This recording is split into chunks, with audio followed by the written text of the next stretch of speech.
Hello and welcome back to Suspended Fanimation. I'm your host, Dennis Patholkas, and it's time for The Expanse, Season 5, Episode 4, Gaugamela. I had to pause there for a second to actually pronounce that correctly. Welcome everybody. Let me take care of some business first, and we'll get down to it. If you like what you see here, like, share, and subscribe. If you're still on the fence about subscribing, take a look at the end here. You're going to see a video pop up. Basically, what YouTube does, takes the outcomes of all the stuff you've been watching, tries to match it as best as possible to one of the videos in my vast video library and pops it up there just for you.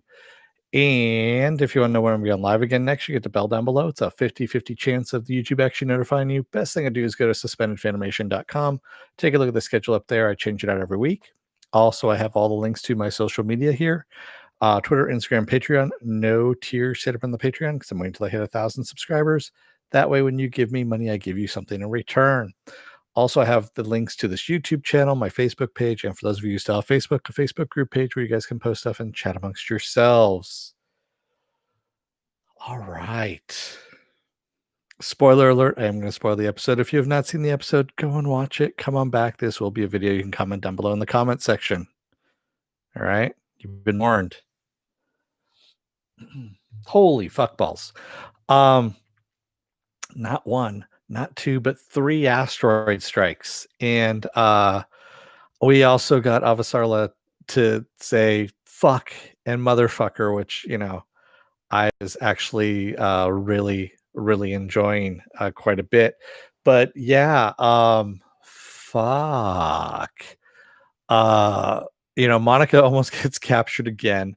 I still say that Bull is in on all of this. I know that Satai was the one that killed Fred Johnson. She shot him, but still, I'm gonna say Bull is in on this because they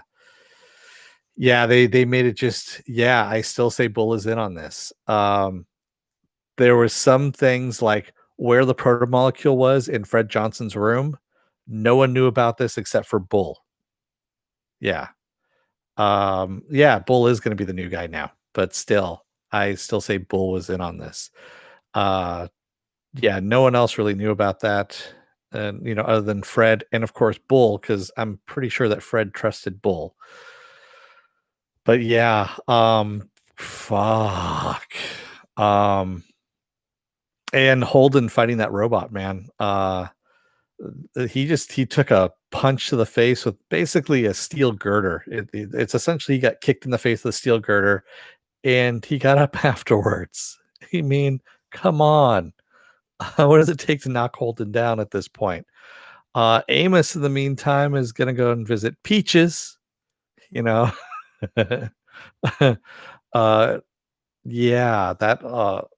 my God, Clarissa Mao. She is in a maximum security prison, deep underground in Chesapeake Bay. And of course, he's there when the asteroid that hits Philadelphia, near Philadelphia. And we see the lights flicker and go out, but we don't know what happened to him. And then, like I said, Alex and Bobby are actually chasing the Breabart. Breabart? No, that's the wrong one. Basically they're chasing the Martian ship to see where it's going to rendezvous, where it's going to, and they all of a sudden get an alert saying that UN restriction, don't come to Earth, and they start seeing about the asteroid, but we don't know what's going on with them. We kind of get left hanging because of the whole asteroid situation, and Avasarla and Delgado are both trying to reach the command center and just say, we know what's going on. We know how to detect the asteroids, and no one will take their fucking call. And I love what Avasarla does is she actually goes through the chef on board UN-1 and tells him, you know what? I know who the fuck I called. You've been fattening me up with macaroons the entire fucking time. Now do this for me. And she's able to get the watchtower retasked through the Sentinel program so they can actually detect these asteroids now and shoot them out of the sky. And then, of course, we have the big thing with Naomi where she is reunited. I guess her family is brought back together again in a weird way. And Marco Anaro basically sends out a broadcast telling Earth and Mars don't go beyond your atmosphere, otherwise we'll fucking kill you with the protomolecule. And that's where we kind of leave off on all of this. Fred Johnson's dead. Amos might be buried in, with Clarissa down in the penitentiary, along with a whole bunch of other augmented people, modded out people. Avasarla is on Luna right now with Delgado. They don't know who's in charge. And, Naomi is stuck with her family, with Philip and Marco on board his battleship. He's basically got a Mars warship, kind of like what they have with the Rossi. Yeah. And it's going to be interesting to see what we got here. Sentient Dildo says also Razorback is called Screaming Firehawk now. That's right. I saw that. I saw that it was called Screaming Firehawk now. That was a nice touch. I saw that they actually put the Razorback, and then it kind of went back, and then it went Screaming Firehawk, and I was like, oh, okay, that's kind of cool. Yeah, thank you for reminding about that. I forgot about that completely, but yeah, that was a nice little touch. And Mufinobi says Avasarla and Amos continue to be the best. Poor Fred. Yeah, well, I mean, Fred had other commitments. He had the what was it? That Seth MacFarlane Star Trek ripoff that he's doing that's only got one season left. So yeah, he had that commitment that he was going to. But yeah, that's all. The robot looked like something out of DARPA, is what Joker's. Yeah, it's supposed to be like out of DARPA. That's one of the things I do like about this. Oh, and I almost forgot to mention. So the title of this, Gaugamela, and I'm probably pronouncing that wrong, most likely. And I had to look it up what it was. I am not this smart. I'm just clever. That's about it. Gaugamela is actually the battleground where Alexander the Great essentially became king of Asia. It was a decisive battle against Persia, and that was where he took down Darius III, if I'm not mistaken, and became king of Asia. And yeah, it was the decisive factor, and that's kind of what this is all about, is that Marco Anaro did do a decisive blow against both Earth and Mars, because they coordinated an attack on Mars Parliament as well at the same time that the asteroid hit. And we don't know what that did to the Mars hierarchy of command, if you will. And I do also want to go back to Alex and Bobby aboard the Screaming Firehawk, and Bobby basically relating to him the story about her pet rat dying, and how it's kind of akin to Mars. Mars is dying with what's going on. Mars has been this war planet for such a long time that they know nothing else, and now they're dying because of it, because their entire economy existed to create war, essentially, to be militarized. And now that they don't need that, people are going through the ring gates and things like, or were going through the ring gates, that they are they're dying instead of terraforming the planet and stuff like that. And I kind of liked how they presented that. It was very simple, very straightforward. It was maybe a 3-minute long scene, but it was actually really, really powerful. It's one of those things you kind of look at and you're like, yeah, that's actually a good way of spelling it out to everybody, that this is what's going on with this world. And Mars is essentially dead now, and all the people are leaving, they're fleeing. Mufinobi says, yes, the robot was very anime inspired and reminiscent of Ghost in the Shell. Kind of, yeah.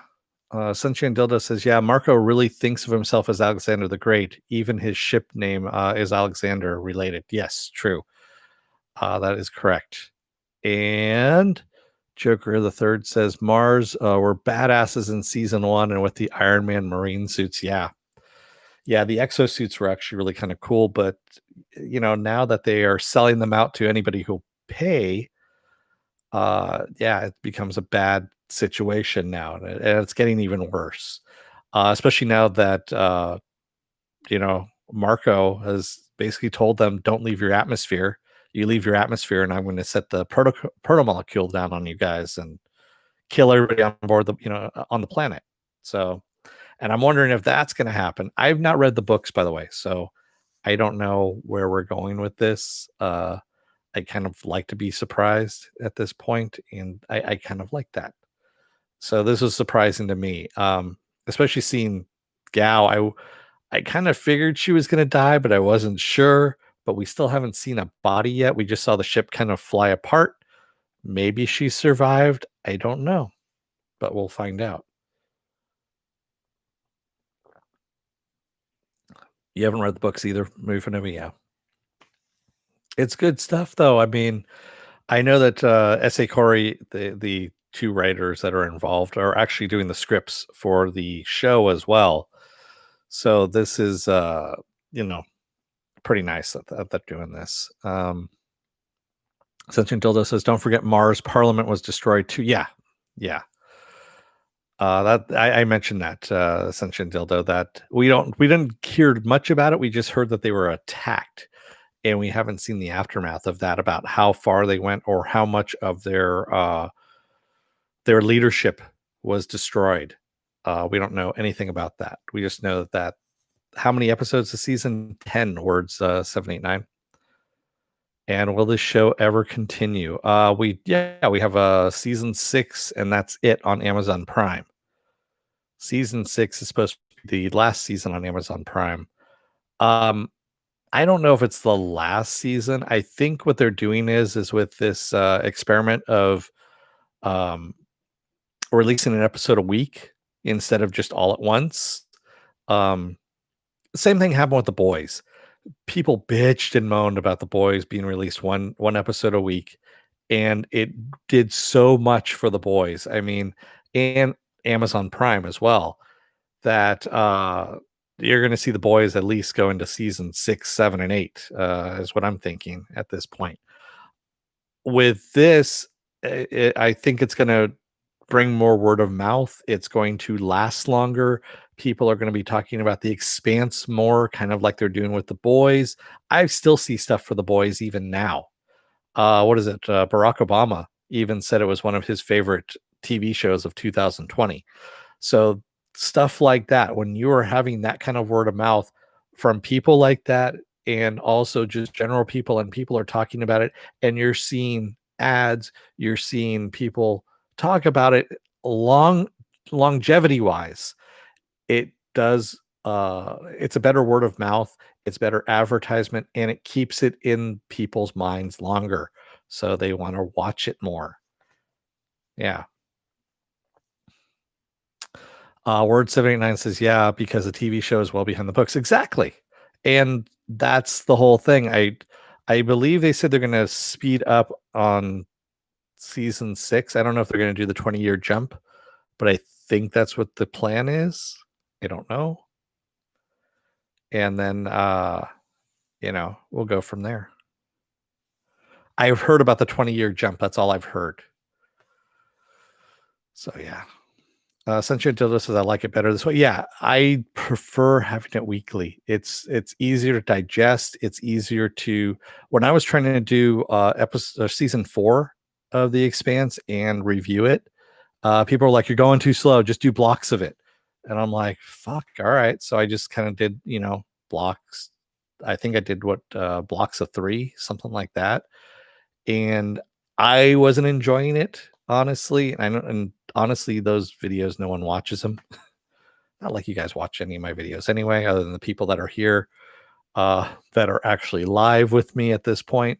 But yeah, it helps to actually do episode by episode. It really does. Um, Movie for Nobody says creators have said it's not the end of the Expanse after season 6, so it may continue late. Yeah, exactly. Uh, S.A. Corey has been talking about that for a while. I follow them on Twitter. So it's really weird how they talk. They almost talk like hive mind. It's kind of frightening. You never know who's talking.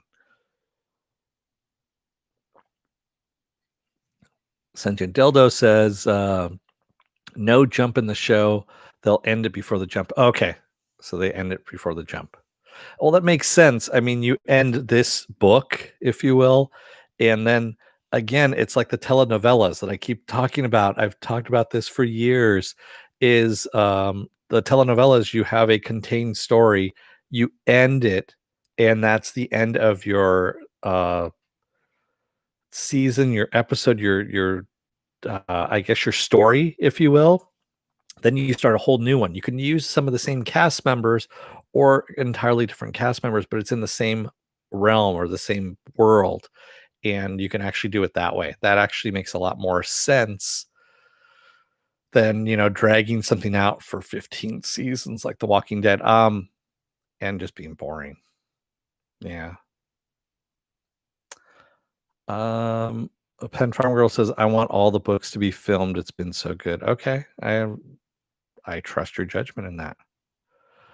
Um, Mufinobi says Weston Ty's post episode podcast is good. Yeah, I've heard about it. I just haven't seen it. Yeah, I have not seen it. I see it gets a lot more views than mine, of course, because you're just watching me, and I'm like, yeah, nobody. I get that. You'd rather hear from the actors and all of that. Um, yeah, so good stuff. We don't have a preview for next week's episode, but we do know there are 10 episodes this season, and I believe well, I guess I don't know when the next season's going to go into production. With COVID and everything, who knows when shit's going in production now? It's all up in the air. So, what else have I got going on this week? Tomorrow I'm off. Friday is going to be the contest results for The Mandalorian. That's right. I'm giving away stuff for The Mandalorian. Go and take a look at the season 2 finale of The Mandalorian video, and you'll see in the description the rules for the contest and what's going on there, what I'm giving away. Also, on Saturday, I'm going to be doing a Saturday morning blast off where I take the genre news of the weekend and the genre stuff you guys want to talk about when we talk about it. Sunday is going to be a special edition of Is It Worth My Time? And it's Wonder Woman 1984. That's right. Wonder Woman 1984. Is It Worth My Time? We'll see how that goes. Monday will be His Dark Materials. Tuesday will be another episode of Is It Worth My Time? I don't know what I'm doing as of yet for that one. And then Wednesday, of course, we wrap back around to The Expanse. Yeah. I agree with you, Mufinomi. Avasarla, she was saying what was going on, and no one wanted to listen to her. But Delgado actually had a good point last episode. In episode 3, he said, if you were in her position and someone came to you spouting what you're talking about, what would you do? He goes, you would laugh in their fucking face and you would shut them out completely. And she's like, yeah, you're right. You're right. I would. And she sees it, she knows it, but at the same time, she's frustrated because she knows she's got the answer and no one's listening to her. Yeah. and that's the other frustrating thing. And I mean, this is real life too, kind of thing. That kind of shit does happen where, there are smart people out there and they say something's going to happen and no one listens to them. Something happens and they're like, see, motherfucker, I told you. I love when what was it, her right hand, Nancy Gao's right hand guy there in the cabinet, like he sees that Avasarla's calling and he kind of goes and swipes it away, and Chrissy's like, motherfucker. And the way she says it, I was like, yeah, okay, I've been missing that. I want her to swear a lot more. She needs to swear a hell of a lot more. Yeah. Yeah. Tell me about it, Senshin. At least she did, Gao did listen in the end and got those satellites repurposed before, the plane went down. Yeah. Mufinobi says the Expanse shows just how important the cook is. Just like Under Siege. Yeah. For those of you kids at home, Under Siege is a 90s movie with a very slim Steven Seagal and a younger Steven Seagal, when his ponytail was actually not grafted on, but was actually possibly part of his real hairline. Mm-hmm.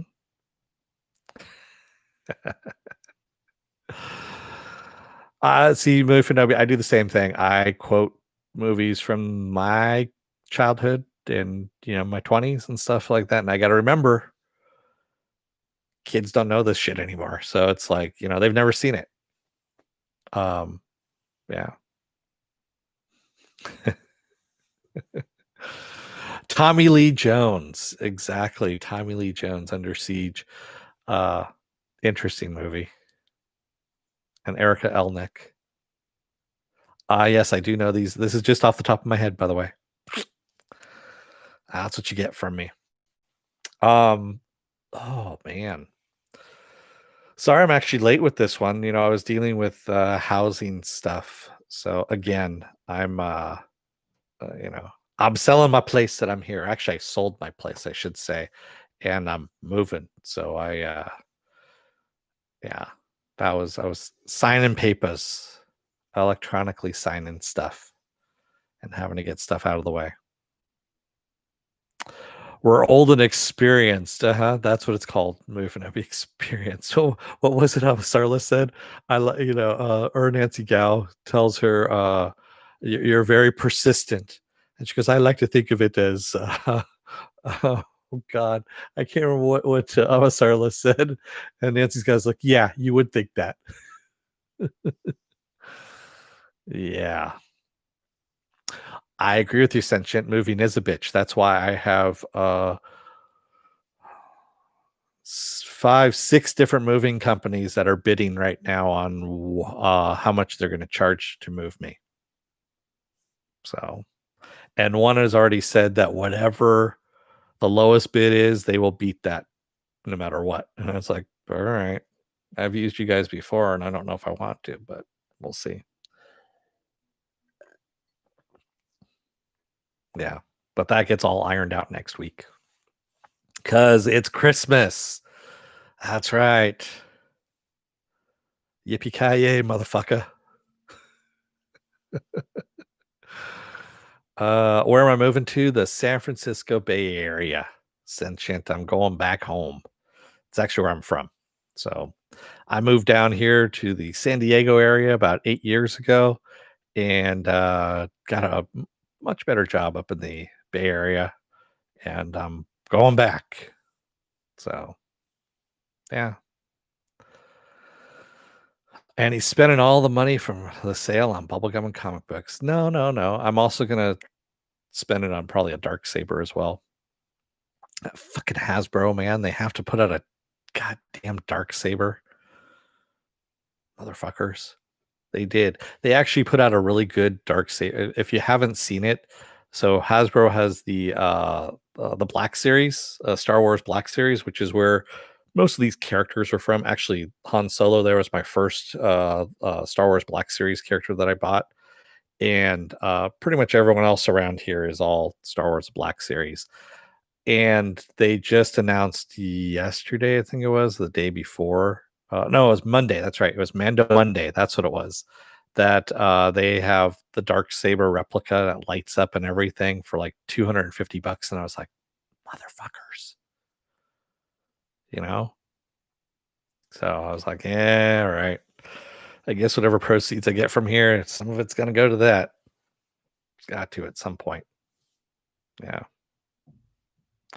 Yes, my collection does need a dark saber. I do have a lightsaber. Yes, it's just literally out of range over here. It's just around the corner there. And it's in a bag and all that stuff. So you guys have seen it if you were around about a year ago. I flashed that lightsaber around.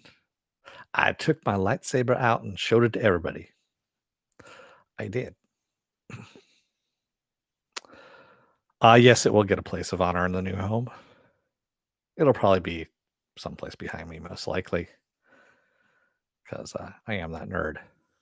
But anyway, I'm going to let you guys go for the night. Thank you to everybody who joined me tonight in the chat. And thank you if you made it this far in the video. If you're still on the fence about subscribing, take a look at the video that pops up at the very end here. And if you like what you see there, hit that subscribe button down below there. Also, if you can, while you're down there, if you hit the like and the share button as well, that'd be great. And if you want to know when we go on live again next, you get the bell down below. It's a 50-50 chance of YouTube actually notifying you. Best thing to do is go to suspendedfanimation.com. Take a look at the schedule I have up there. I change it out every week. Also, all the links to my social media there and all the links to my pages, this YouTube channel page, my Facebook page, and a Facebook group page for you guys to post stuff and chat amongst yourselves.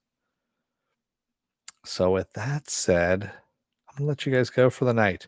I will see you guys again on Friday for the Mandalorian contest results. We'll see who gets some Christmas gifts out of all of this.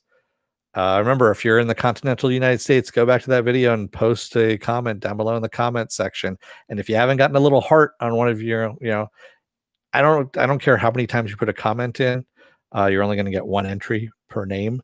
And don't create multiple accounts for it.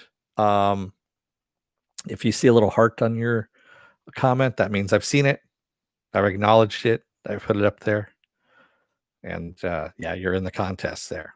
So thank you, everybody. I will see you again on Friday. Until then, don't let the door hit your ass on the way out. Otherwise, you may be aboard UN1 and no one wants to be across that thing because I don't know if it survived. Thanks, everybody. I will see you again Friday. Until then, stay safe, be well, take care, and wear a goddamn mask. Thanks, everybody. Good night.